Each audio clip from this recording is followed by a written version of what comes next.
In this video, I'll show you how to fix media sound not working on Xiaomi phone. It's super easy, but before that, if you're new to this channel, please give it a thumbs up and subscribe to my channel because it really helps me out.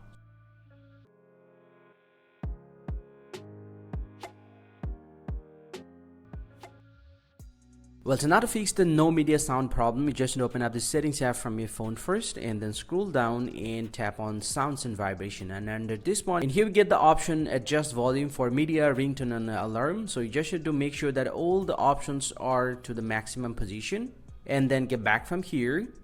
And the main thing that you have to do, you just need to scroll down from the settings again and go to the app section and then tap on manage apps. And then simply go and tap on this three dot line at the top right and tap on other settings. And under this one here we get the option reset app preferences. You just need to tap on this and tap on reset app and you're pretty much good to go. Just get back from here and restart your phone once.